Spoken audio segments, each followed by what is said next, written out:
കഥ നമ്മെ എത്രമാത്രം സ്വലാത്തിനോട് സമർപ്പിതരാകണം എന്ന് പഠിപ്പിക്കുന്നു. സ്വഹാബിയുടെ വിശ്വാസവും പ്രവാചകന്റെ അനുഗ്രഹവും ചേർന്ന ഈ സംഭവത്തിൽ അള്ളാഹുവിന്റെ കരുണയിലൂടെ ഇഹലോകത്തും പരലോകത്തും അനുഗ്രഹങ്ങൾ അനുഭവിക്കുന്നതിന് ഉദാഹരണമാണ്. സമർപ്പിത ഇബാദത്തിലൂടെ എങ്ങനെ വലിയ പ്രതിഫലങ്ങൾ ലഭിക്കാമെന്ന് ഈ കഥ മനസ്സിലാക്കുന്നു. ജാബിർ ഇബ്നു അബ്ദുല്ലാഹി റളിയല്ലാഹു അൻഹുവിൽ നിന്ന് നിവേദനം.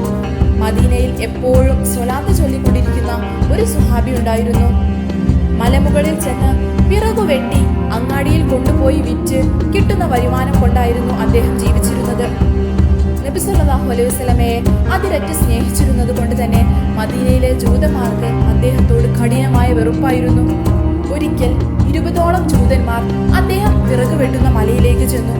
സ്വഹാബിയെ അപായപ്പെടുത്തലായിരുന്നു ലക്ഷ്യം. മലമുകളിൽ വെച്ച് അദ്ദേഹത്തെ കണ്ടുമുട്ടി. അവർ ചോദിച്ചു, താങ്കൾ സ്വലാത്ത് വർദ്ധിപ്പിക്കുന്ന ആളാണല്ലേ? സ്വഹാബി പറഞ്ഞു, അതെ. എങ്കിൽ ഞങ്ങൾ നിനക്കൊരു പ്രതിഫലം തരുന്നുണ്ട് എന്ന് പറഞ്ഞ് അവർ സ്വഹാബിയെ പിടിച്ചുകെട്ടി തറയിൽ കിടത്തി നാവരിഞ്ഞ് കയ്യിൽ വെച്ചു കൊടുത്തുകൊണ്ട് പരിഹാസപൂർവം പറഞ്ഞു, ഇതാ സ്വലാത്ത് ചൊല്ലിയതിനുള്ള സമ്മാനം. നിന്റെ നബിയോട് ചെന്ന് പരാതി പറ.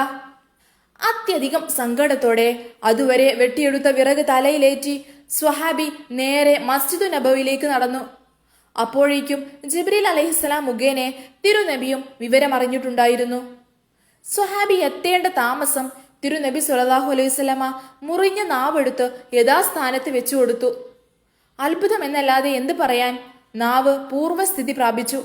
യാതൊന്നും സംഭവിക്കാത്തതുപോലെ സ്വഹാബി സംസാരിച്ചു തുടങ്ങി. സംഭവിച്ചതെല്ലാം നബി സല്ലല്ലാഹു അലൈഹി വസല്ലമയോട് പറഞ്ഞു. പിന്നെ വൈകിയില്ല. തന്റെ പേരിൽ സ്വലാത്ത് ചൊല്ലിയതിനുള്ള പ്രതിഫലം ഇഹലോകത്ത് വെച്ച് തന്നെ കാണിച്ചു കൊടുക്കണമെന്ന ദൃഢനിശ്ചയത്തോടെ നബി സല്ലല്ലാഹു അലൈഹി വസല്ലമ സ്വഹാബി കൊണ്ടുവന്ന വിറക് കെട്ടിലേക്ക് കൈ ചൂണ്ടി. ഒരു നിമിഷം വിറകുവെട്ടിന് പകരം അതാ സ്വർണ്ണക്കട്ടികൾ അതങ്ങനെ വെട്ടിത്തിളങ്ങുകയാണ്. പുഞ്ചിരി തൂകിക്കൊണ്ട് നബി സല്ലല്ലാഹു അലൈഹി വസല്ലമ സ്വഹാബിയോട് പറഞ്ഞു, എല്ലാം എടുത്ത് താങ്കൾ വീട്ടിലേക്ക് പോയിക്കോളൂ. അള്ളാഹു താങ്കൾക്ക് ബർക്കത്ത് ചൊരിയട്ടെ. സ്വഹാബിക്ക് സന്തോഷം. അദ്ദേഹം പറഞ്ഞു, അള്ളാഹുവിന്റെ പ്രവാചകരെ, ഇത്ര വലിയ സമ്പത്ത് എനിക്ക് ആവശ്യമില്ല. അത് എന്റെ ഇബാദത്തിനെ ദോഷകരമായി ബാധിക്കുവാൻ ഇടയുണ്ട്. തൽക്കാലം എനിക്ക് 2 കട്ടികൾ മാത്രം മതി. ബാക്കിയുള്ളവ പൂർവ്വസ്ഥിതിയിലാക്കിയാലും.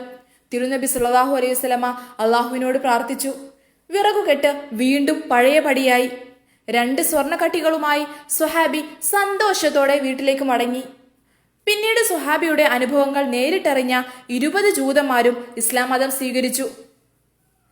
സ്വലാത്ത് കൊണ്ട് പരലോകത്ത് മാത്രമല്ല ഇഹലോകത്തും ഐശ്വര്യമുണ്ടാക്കുമെന്ന് മേൽ സംഭവം നമ്മെ ബോധ്യപ്പെടുത്തുന്നു.